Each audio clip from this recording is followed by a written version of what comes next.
Hello everyone, welcome to your own institute commerce Pathshala. मैं आपका दोस्त, आपका भाई, आपका मेंटोर सीए शुभम सेठी। आज आपका 11th अकाउंट्स का एक नया चैप्टर शुरू करने जाएंगे बेटा। तो हमारे चैप्टर का नाम है बेसिक अकाउंटिंग टर्म्स। तो इससे पहले हम लोगों ने एक चैप्टर किया था अकाउंटिंग इक्वेशन, और आज हम लोग स्टार्ट करने जा रहे हैं आपका बेसिक अकाउंटिंग टर्म। तो आप लोग अपने रजिस्टर मेंटेन कर रहे होंगे जैसे कि मैंने आप लोगों को बता रखा है। तो आप लोगों ने हेडिंग लिखनी है, सुंदर सुंदर राइटिंग में अपने नोट्स बनाने हैं। और चैप्टर का नाम है आपका बेसिक अकाउंटिंग टर्म्स। तो यहाँ पर कहीं ना कहीं वो आपको अकाउंटिंग की वोकैबुलरी बताएगा। तो शुरू करते हैं। हमारा पहला पहला आइटम है जिसका नाम है बिजनेस ट्रांजेक्शन। तो पहले मैं आपको समझाता हूँ, फिर ये हमारी एनसीईआरटी की सारी लैंग्वेज है। इसके अंदर मैं आपको कीवर्ड्स वगैरह मार्क करवा दूंगा ताकि स्कूल के अंदर आपको जो पेपर आएगा तो उसमें आपके नंबर ना कटे। तो बिजनेस ट्रांजेक्शन होती क्या है बेटा? बिजनेस के अंदर अगर हम कोई भी लेन देन करते हैं जिसके अंदर आपका मनी इन्वॉल्व होता है या जिसको आप मॉनेटरी टर्म्स में कन्वर्ट कर सकते हो, उसे बोलते हैं आप लोग बिजनेस ट्रांजेक्शन। तो कहने का मतलब बिजनेस में की गई कोई भी लेन देन, जैसे मैंने गुड्स खरीदे, जैसे मैंने गुड्स को बेचा, जैसे मैंने सैलरी की पेमेंट करी, जैसे मैंने रेंट की पेमेंट करी, जैसे मैंने इलेक्ट्रिसिटी बिल की पेमेंट करी, तो ये सारी क्या हो जाती है? बिजनेस की ट्रांजेक्शन। अब जरा बात कर लेते हैं इसमें कीवर्ड्स की। तो बेटा यहाँ ध्यान दीजिएगा, वो क्या बोलता है? वो बोलता है एन इकोनॉमिक एक्टिविटी। तो पहला कीवर्ड क्या आ गया? Economic activity. ऐसी एक्टिविटी जो इकोनॉमिक है, इकोनॉमिक मतलब जिसमें मनी इन्वॉल्व है, which affects financial position. Financial position का मतलब होता है एसेट्स, कैपिटल, लाइबिलिटी।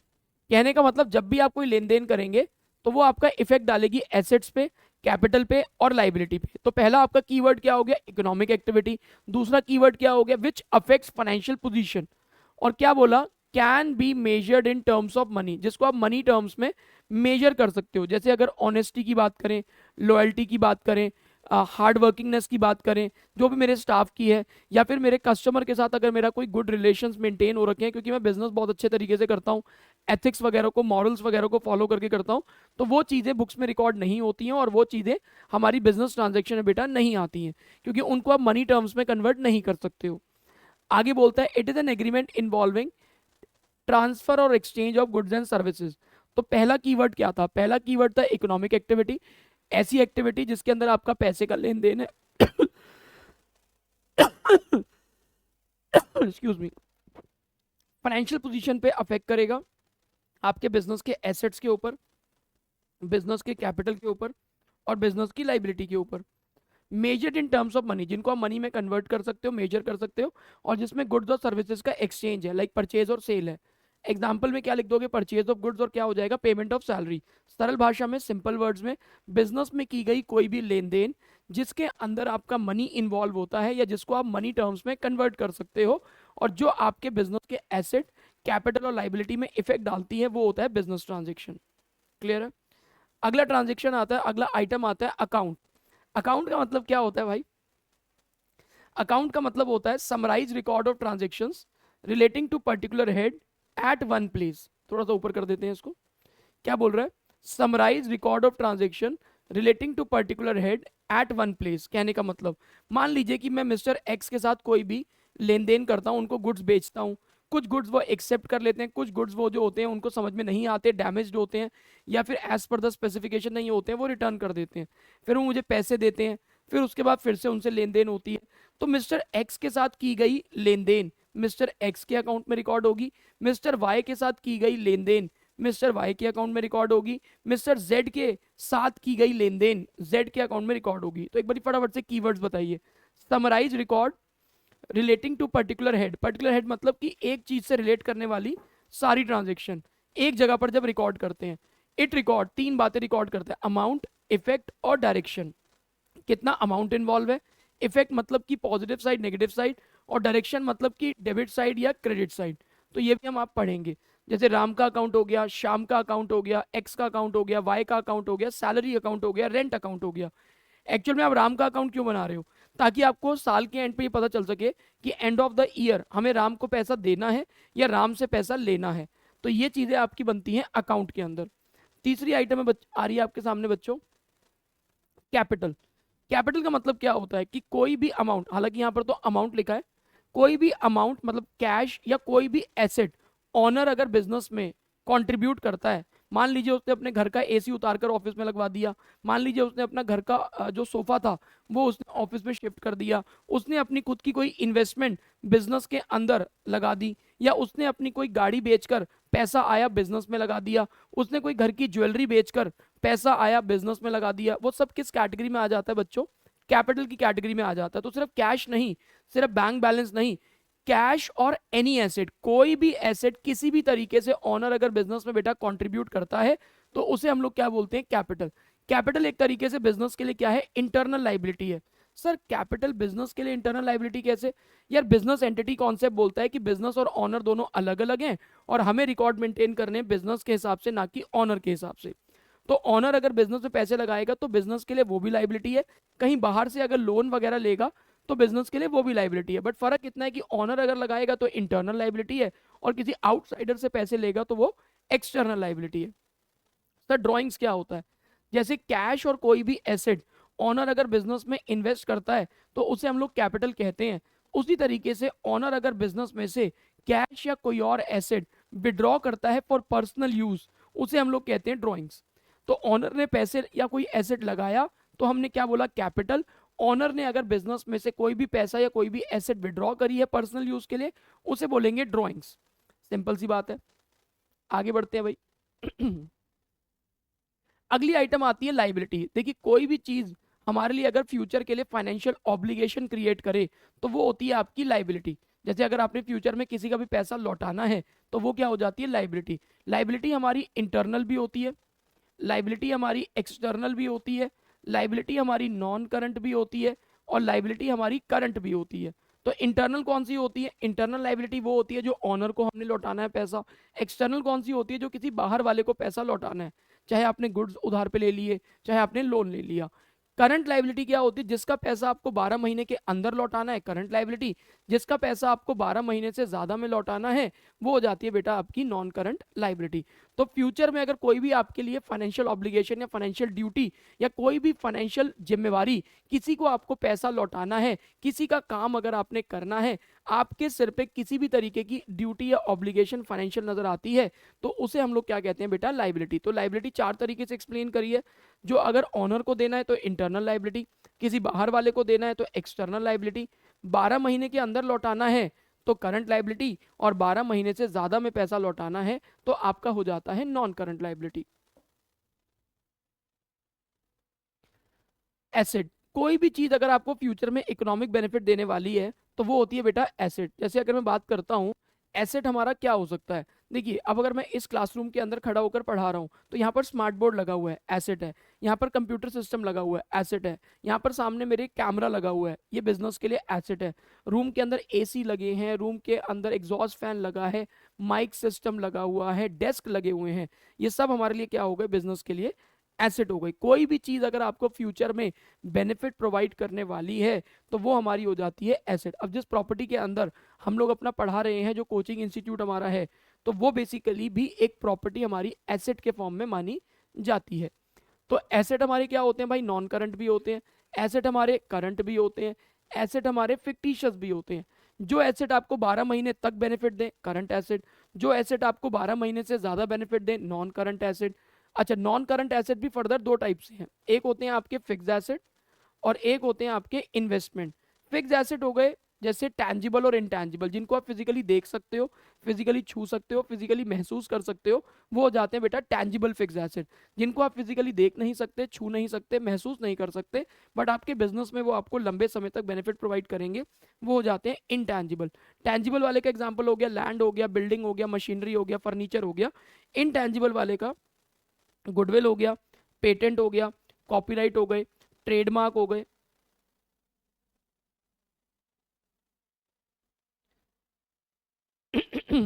गुडविल हो गया, पेटेंट हो गया, कॉपीराइट हो गए, ट्रेडमार्क हो गए, सॉफ्टवेयर्स हो गए। तो ये सारे बेसिकली क्या हो जाते हैं? हमारे इंटैंजिबल। इन्वेस्टमेंट क्या होता है? अगर आपने किसी प्रॉपर्टी में इन्वेस्ट किया, वहां से आपने रेंट कमाना शुरू कर दिया, अगर आपने किसी को लोन दिया, वहां से इंटरेस्ट कमाना शुरू कर दिया, आपने किसी कंपनी के शेयर्स वगैरह, म्यूचुअल फंड वगैरह खरीदे, तो वहां से बेसिकली आपको डिविडेंड कमाने को अगर मिल गया तो वो भी हमारा एक तरीके से क्या है? नॉन करंट इन्वेस्टमेंट माना गया है। डन है जी आपके पास? आगे बढ़ते हैं बच्चों। अच्छा, फिक्टिशियस रह गया। फिक्टिशियस एसेट क्या होते हैं, कह रहे fictitious asset as the name suggest, fictitious का मतलब होता है इमेजिनरी, मतलब फिक्टिशियस एसेट वो होते हैं जो ना तो टैंजिबल हैं ना आपके इंटैंजिबल हैं, और इन सिंपल वर्ड जिनको आप कैश में कन्वर्ट नहीं कर सकते। जैसे नॉर्मल बात करिए, जैसे मान लीजिए मेरे पास ये मोबाइल है, अभी मैं इसको यूज़ कर रहा हूँ, अगर मैं इसको यूज़ कर रहा हूँ तो ये मेरे लिए एक कहीं ना कहीं एसेट है। अगर मैं चाहूँ तो इसको मार्केट में जाके बेच सकता हूँ और इसको कैश में कन्वर्ट कर सकता हूँ। अब मान लीजिए कि मेरे पास जो कैमरा लगा हुआ है, अभी मैं इसको यूज कर रहा हूँ तो मेरे लिए एक लॉन्ग टर्म एसेट है, बट चाहूँ तो इसको बेचकर इसको कैश में कन्वर्ट कर सकता हूँ। लेकिन अगर बिजनेस में कोई लॉस हो गया, तो बिजनेस में अगर कोई लॉस हो जाता है तो वो भी मुझे कहीं ना कहीं, आप अगर ध्यान से देखो तो बिजनेस एंटिटी कॉन्सेप्ट कहता है कि अगर प्रॉफिट हो रहे हैं तो ऑनर को देने हैं, और अगर लॉसेज हो रहे हैं तो ऑनर से रिकवर करने हैं। तो कहीं ना कहीं बिजनेस में होने वाला लॉस भी बिजनेस एंटिटी कॉन्सेप्ट के अकॉर्डिंग एसेट है, लेकिन ऑब्वियसली फिक्टिशियस है, क्योंकि मार्केट में जाके आप इसको बेच नहीं सकते, कैश में कन्वर्ट कर नहीं सकते। एक हो जाता है आपका एडवर्टीजमेंट सस्पेंस या फिर डेफर्ड रेवेन्यू एक्सपेंडिचर, जो कि फिक्टिशियस एसेट का एग्जांपल है। मान लीजिए कि आपने एक एडवर्टीजमेंट के लिए 5 लाख रुपए खर्च करे, जो कि आपको आने वाले 5 ईयर्स तक बेनिफिट देने वाला है। तो 5 लाख का खर्चा अगर 5 साल तक बेनिफिट देगा तो हर साल कितना बेनिफिट देगा, 1 लाख रुपए। तो अगर 5 लाख का खर्चा 5 साल तक बेनिफिट देगा तो एक साल में कितना बेनिफिट देगा, 1 लाख। तो मैंने खर्च कितना किया अभी, 5 लाख, लेकिन अभी मुझे बेनिफिट कितना मिलेगा, 1 लाख। आने वाले ईयर्स में कितना बेनिफिट मिलेगा, 4 लाख। तो ये जो मैंने 5 लाख का खर्चा किया है वो आने वाले अभी 5 सालों तक इंक्लूडिंग दिस ईयर मुझे बेनिफिट देने वाला है। तो बेनिफिट तो देगा, लेकिन क्या मैं मार्केट में जाके अपने किए गए एक्सपेंडिचर को बेचकर कैश में कन्वर्ट कर सकता हूं, आंसर इज नो। इसी वजह से इसको क्या बोला जाता है बेटा, फिक्टिशियस एसेट। अगला आता है आपका रिसीट, कुछ बच्चे इसको रिसिप्ट भी बोलते हैं लेकिन रिसीट होता है। अगर आपको पैसा मिला या अभी आपको पैसा मिलेगा, एसेट्स को बेचकर, गुड्स को बेचकर, सर्विसेज को बेचकर। यहाँ पर एसेट कौन सी है, फिक्स एसेट। देखिए फिक्स एसेट वो एसेट होती हैं जो आपको 12 महीने से ज्यादा बेनिफिट देती हैं, और गुड्स और सर्विसेज जो डे टू डे में जिनमें डील करते हैं। तो जो अगर आपको पैसा मिल गया या अभी आपको पैसा मिलेगा तो उसे बोलते हैं रिसिप्ट। गुड्स और सर्विसेज से रिलेट करेगा तो रेवेन्यू रिसिप्ट, और अगर फिक्स एसेट या इन्वेस्टमेंट से रिलेट करेगा तो बोलेंगे उसको कैपिटल रिसिप्ट। तो डे टू डे का है, गुड्स और सर्विसेज को बेच कर है, तो हो जाएगा रेवेन्यू रिसिप्ट। और अगर आपका डे टू डे का नहीं है, फिक्स एसेट या इन्वेस्टमेंट से बिलोंग करता है, तो हो जाएगा बेटा कैपिटल रिसिप्ट। तो रेवेन्यू रिसिप्ट और कैपिटल रिसिप्ट में क्या फर्क है, revenue receipt day to day से रिलेट करता है, capital receipt day to day से रिलेट नहीं करता। रेवेन्यू रिसिप्ट आपको नॉर्मली 12 महीने तक बेनिफिट देता है, कैपिटल रिसिप्ट नॉर्मली आपको 12 महीने से ज्यादा बेनिफिट देता है। तो या तो पैसा मिल गया या पैसा आपको मिलेगा, गुड्स को और सर्विसेज को बेच के भी बात करेंगे तो रेवेन्यू रिसिप्ट, और अगर फिक्स एसेट या इन्वेस्टमेंट से रिलेट करके बात करेंगे तो आपका कैपिटल रिसिप्ट। अगला आता है बच्चों आपका एक्सपेंडिचर। कोई भी खर्चा किया है, या तो पेमेंट आप अभी कर रहे हो या पेमेंट इसकी अभी आप बाद में करोगे, उसे बोलते हैं एक्सपेंडिचर। तो 3 तरीके से होते हैं बेटा, एक होता है रेवेन्यू एक्सपेंडिचर, एक होता है कैपिटल एक्सपेंडिचर, और एक होता है आपका डेफर्ड रेवेन्यू एक्सपेंडिचर। जो डे टू डे बिजनेस के खर्चे हैं, जैसे रेंट हो गया, इलेक्ट्रिसिटी का बिल हो गया, टेलीफोन का बिल हो गया, इंटरनेट के चार्जेस हो गए, स्टाफ का सैलरी हो गया, ये रेवेन्यू एक्सपेंडिचर है। अगर आपने फर्नीचर खरीदा, बिल्डिंग खरीदा, एसी खरीदे, कोई मशीनरी वगैरह खरीदा, कंप्यूटर लैपटॉप खरीदा, स्मार्ट बोर्ड खरीदा, तो वो होते हैं कैपिटल एक्सपेंडिचर। तो रेवेन्यू क्या होते हैं, डे टू डे के। कैपिटल क्या होते हैं, जो डे टू डे के नहीं होते। रेवेन्यू एक्सपेंडिचर आपको रिकरिंग नेचर के होते हैं, बारी बारी अकर होते हैं। कैपिटल एक्सपेंडिचर बारी बारी अकर जो है वो नहीं होते। रेवेन्यू एक्सपेंडिचर आपको 12 महीने तक बेनिफिट देते हैं, और कैपिटल एक्सपेंडिचर आपको 12 महीने से ज्यादा बेनिफिट देते हैं। तो सर ये डेफर्ड रेवेन्यू क्या होते हैं, बेटा डेफर्ड रेवेन्यू इन दोनों का ना कॉम्बिनेशन होता है। कहने का मतलब है तो वो डे टू डे का, लेकिन आपको 12 महीने से ज्यादा बेनिफिट देगा। तो ऐसा एक्सपेंडिचर जो है तो डे टू डे का बट 12 महीने से ज्यादा बेनिफिट देगा, तो उसे बोलते हैं डेफर्ड रेवेन्यू एक्सपेंडिचर, जो कि आपका एक एग्जांपल बनता है फिक्टिशियस एसेट का। तो आपने क्या किया, एक लार्ज एडवर्टीजमेंट एक्सपेंडिचर इनकर किया, जो कि आपको आने वाले 4 या 5 साल तक बेनिफिट देने वाला है। तो एडवर्टीजमेंट है तो डे टू डे का, but it is going to give us benefit for more than 1 year, तो उसे बोल देते हैं बेटा डेफर्ड रेवेन्यू एक्सपेंडिचर। अगला आता है बेटा एक्सपेंस।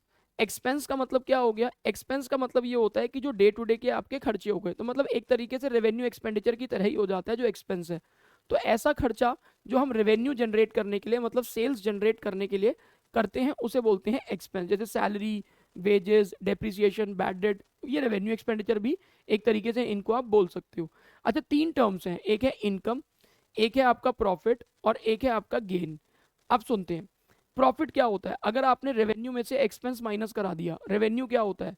मान लीजिए कि मेरी मोबाइल की शॉप है, तो मैंने ये वाला मोबाइल बेचा और मेरे पास 10,000 रुपीज आ गए, तो 10,000 क्या है मेरा रेवेन्यू।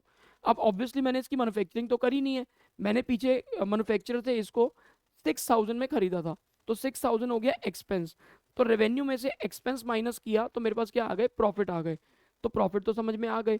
तो गुड्स और सर्विसेज को बेचने पर जो आपको मुनाफा होता है, फायदा होता है, उसे प्रॉफिट कहते हैं। लेकिन फिक्स एसेट्स और इन्वेस्टमेंट को अगर कभी बीच में बेचना पड़े और तब अगर आपको बेटा फायदा हो जाए तो उसे बोलते हैं गेन। क्या बोलते हैं? गेन। तो प्रॉफिट हमारे डे टू डे की बिजनेस एक्टिविटी, गुड्स और सर्विसेज को बेचकर जो पैसे आके कमाते हैं वो होते हैं आपके प्रॉफिट। और जो डे टू डे के नहीं होते हैं, फिक्स एसेट्स और इन्वेस्टमेंट को बेचकर अगर कोई प्रॉफिट हो गया तो उसे आप लोग बोलते हैं गेन। और प्रॉफिट को और गेन को जब आप प्लस कर देते हो तो हमारी बन जाती है इनकम। तो एग्जाम्पल लेते हैं, एक स्टेशनरी की शॉप है, स्टेशनरी वाले भैया पेन बेचते हैं, पेंसिल बेचते हैं, स्केल, चार्ट पेपर, बुक्स हो गए, रजिस्टर्स हो गए, तो वहां से जो पैसा कमाते हैं, जो उनको बचता है खर्चा काट के, वो होता है प्रॉफिट। अब स्टेशनरी वाले भैया ने क्या कर रखा था, उन्होंने एक प्रॉपर्टी ले रखी थी, वहां से किराया आता था, उन्होंने किसी को लोन दे रखा था, वहां से इंटरेस्ट आता था, कोई कंपनी के उन्होंने शेयर्स, मान लो रिलायंस इंडिया लिमिटेड के उन्होंने शेयर्स ले रखे थे, म्यूचुअल फंड ले रखे थे, तो वहां से उनको डिविडेंड आता था, तो वो उनके क्या हो गए? गेन। और जब उनके प्रॉफिट्स को और उनके गेन को प्लस किया तो उन स्टेशनरी वाली भैया की टोटल इनकम आ गई।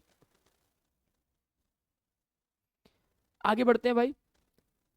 आगे बोलता है गेन, जो मैंने आपको पढ़ा दिया। लॉस वही होता है कि अगर आपके रेवेन्यू कम है और खर्चे ज्यादा है, रेवेन्यू ज्यादा एक्सपेंस कम तो प्रॉफिट, रेवेन्यू कम और एक्सपेंस ज्यादा तो आपके हो जाते हैं लॉस। लेकिन ये डे टू डे एक्टिविटीज के। और गेन क्या होते हैं? वो ऐसी चीजों के, जैसे आपने देखा ना, profit on sale of fix asset, profit on sale of investment. अब प्रॉफिट जो होते हैं वो तो रेकरिंग नेचर के, क्योंकि डे टू डे में हम सामान ही बेच रहे हैं, सर्विसेज बेच रहे हैं। और गेन क्या होते हैं? जो रेकरिंग नेचर के नहीं है, जो बारी बारी नहीं होते, जैसे फिक्स एसेट्स और इन्वेस्टमेंट को बेचकर अगर हमें कोई प्रॉफिट या फायदा हो जाता है। चलिए, परचेज क्या होता है? देखिए सिंपली, कई बार क्वेश्चन में ना ट्रांजैक्शन देता है परचेज, तो बेटा सिंपल अगर परचेज दिया होगा तो माना जाएगा कि परचेज किसकी बात कर रहे हैं? गुड्स की बात कर रहे हैं। और कई बार टर्म दी जाती है परचेज रिटर्न। बेटा परचेज रिटर्न का एक और नाम होता है रिटर्न आउटवर्ड। आपने गुड्स खरीदे और गुड्स खरीदने के बाद आपको लगा कि ये एज पर द स्पेसिफिकेशन नहीं है, या कई बार क्या होता है वो डैमेज आ जाते हैं, खराब आ जाते हैं, तो आप उन गुड्स को क्या कर देते हो? वापस कर देते हो, रिटर्न कर देते हो। तो कई बार क्वेश्चन में सिर्फ टर्म दिया होता है परचेज, या सिर्फ टर्म दिया होता है परचेज रिटर्न, तो बच्चे को समझ में नहीं आता ये किस चीज की परचेज है, गुड्स की परचेज है या फिक्स एसेट्स की परचेज है या इन्वेस्टमेंट की। तो ये आपको वही बता रहा है कि अगर कुछ भी नहीं दिया होगा तो आप किसकी मानोगे बच्चों? गुड्स की मानोगे। ऐसे ही आपका सेल्स आ जाता है, और ऐसे ही आपका सेल्स रिटर्न। सेल्स रिटर्न का एक और नाम भी है रिटर्न इनवर्ड। तो अगर आपने कुछ सामान बेचा, सर्विसेज दी, तो उसे सेल्स कहते हैं। सेल करने के बाद सामने वाले को समझ नहीं आया, एज पर द स्पेसिफिकेशन नहीं था, मतलब जैसा उसने मांगा था वैसा नहीं था, या उसमें कुछ खराबी थी, तो उसने सामान वापस कर दिया, तो उसे बोलते हैं सेल्स रिटर्न। तो सिंपली अगर आपका किसी भी क्वेश्चन में वर्ड आएगा सिर्फ सेल्स, तो ना तो वो सेल ऑफ फिक्स्ड एसेट है, ना वो सेल ऑफ इन्वेस्टमेंट है, वो सेल ऑफ क्या है? गुड्स है। तो ये जो वर्ड होते हैं purchase, purchase return, sales, sales return, ये किसके कॉन्टेक्स्ट में, किसके संबंध में इस्तेमाल किए जाते हैं? सिर्फ और सिर्फ बेटा गुड्स के संबंध में या गुड्स के कॉन्टेक्स्ट में इस्तेमाल किए जाते हैं। ठीक है जी। अगला टॉपिक जो होगा वो आपको अगली क्लास में कराएंगे, अगले लेक्चर में कराएंगे। तो आपको ये टोटल 16 टर्म्स जो हैं अच्छे तरीके से करनी है, अच्छे तरीके से नोट डाउन करनी है, सुंदर सुंदर राइटिंग में आपने नोट डाउन करनी है। तो मैं एक बार ही सारे दिखा देता हूँ, अगर आप लोगों ने साथ साथ नोट डाउन नहीं किया तो आप स्क्रीनशॉट ले लेना, लेकिन एक एक सेकंड के लिए दिखाऊंगा, सो दैट फटाफट से वीडियो को क्लोज करें।